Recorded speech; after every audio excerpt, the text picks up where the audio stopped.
Fala, os meus queridos alunos da disciplina de Direitos Reais, tudo bem com vocês? Bom, pessoal, essa é a nossa primeira aula através da modalidade EAD, que significa ensino à distância, mas eu já queria deixar combinado com vocês um ponto.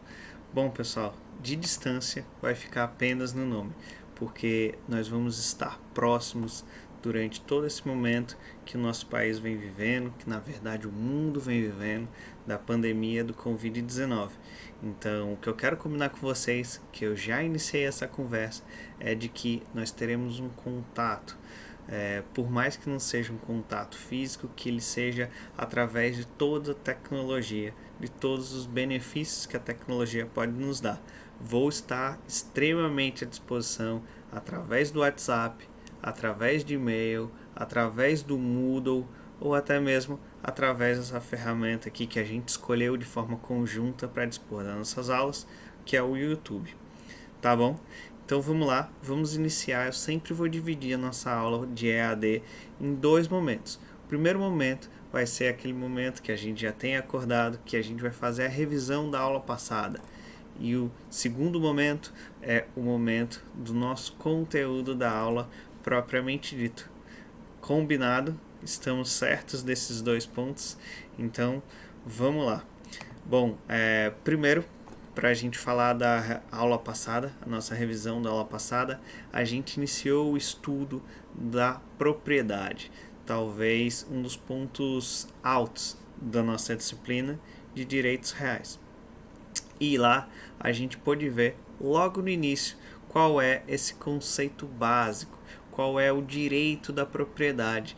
E a gente pôde ver que ele se divide em 4 elementos substanciais, em 4 elementos constitutivos da propriedade, que é o usar, gozar e fluir, dispor e reivindicar.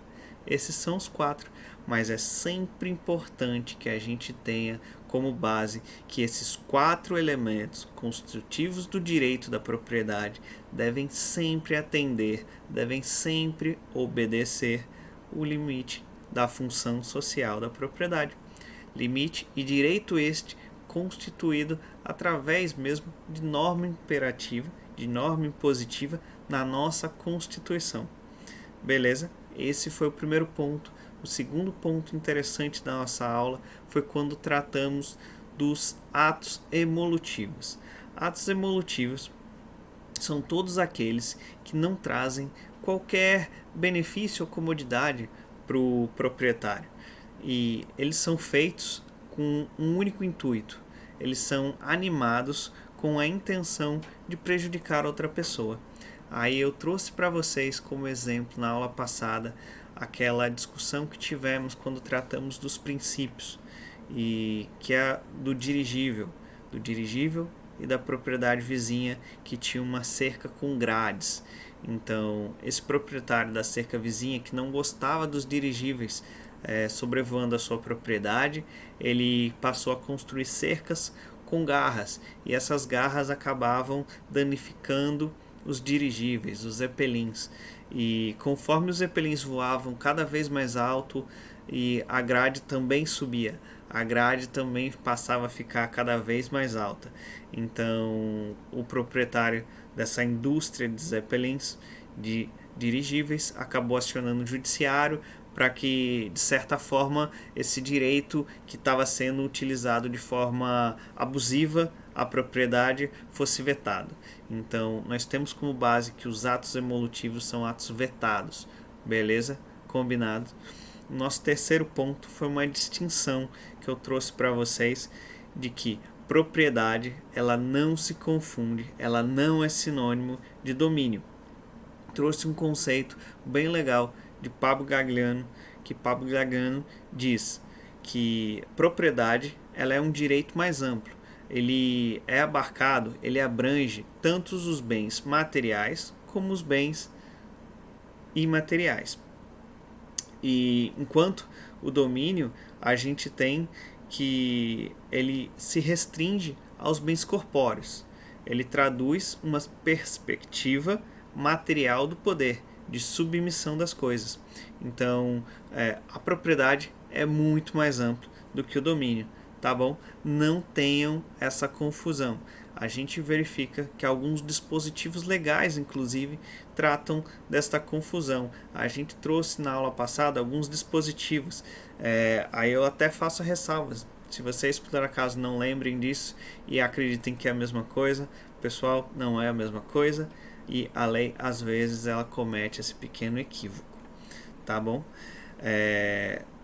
Tratamos também dos elementos constitutivos, que foi inclusive o final da nossa aula passada. A gente gastou um bom tempo conversando sobre esses 4 elementos constitutivos, que eu trouxe a denominação em latim, que é a denominação que boa parte da doutrina utiliza, e a gente verifica inclusive em alguns julgados. Então, a título de conhecimento, eu trago em latim para vocês, que é o ius tendi, ius fruendi, ius abutendi e ius reivindicatio. Que esse primeiro, ius utendi, na verdade, ele diz a respeito do direito que você tem de tirar do bem todos os seus proveitos, sem que haja qualquer alteração de sua substância. É você usar da propriedade. Você, dentro dos limites impostos pela lei, que você utilize essa propriedade para o seu bem, para o bem do proprietário. Enquanto o ius fruendi, ele está intimamente ligado aos frutos dessa propriedade. É o direito que se tem, o proprietário, de perceber os frutos e de utilizar os produtos desta coisa. Esta coisa que ele é proprietário, ele pode utilizar, mas cabe aqui a ressalva de que todos esses benefícios devem estar ligados e obedecendo à lei. Esses frutos, esses benefícios, esses proveitos que são retirados da sua propriedade devem ser lícitos. Caso contrário, aí vai haver uma certa discussão a respeito da possibilidade ou não dessa retirada. Tá? O terceiro elemento constitutivo é o ius abutendi, que é o direito de dispor da coisa. E por dispor, a gente deve entender como transferência desse bem. A capacidade, essa possibilidade que o proprietário tem de pegar essa coisa, de pegar esse bem, seja ele material ou imaterial, e ele faça uma transferência dessa titularidade. Beleza? E o último elemento constitutivo é o elemento ius reivindicatio, que é o direito que o proprietário tem de buscar o bem a quem injustamente o detenha. São aqueles casos em que, porventura, alguém adentra dentro de sua propriedade. É aquele direito que você tem de defender essa sua titularidade, seja através de uma ameaça, seja através de um ato mais assertivo, de um ato mais explícito, ou seja, quando a pessoa já está dentro de sua propriedade, até mesmo em posse dessa propriedade, e você tem sim não só o dever, como a obrigação de reivindicar como essa propriedade é sua. Beleza? Foi isso que a gente tratou na aula passada. Agora vocês clicam na aula seguinte que a gente vai iniciar o nosso conteúdo, tá bom? Valeu, obrigado.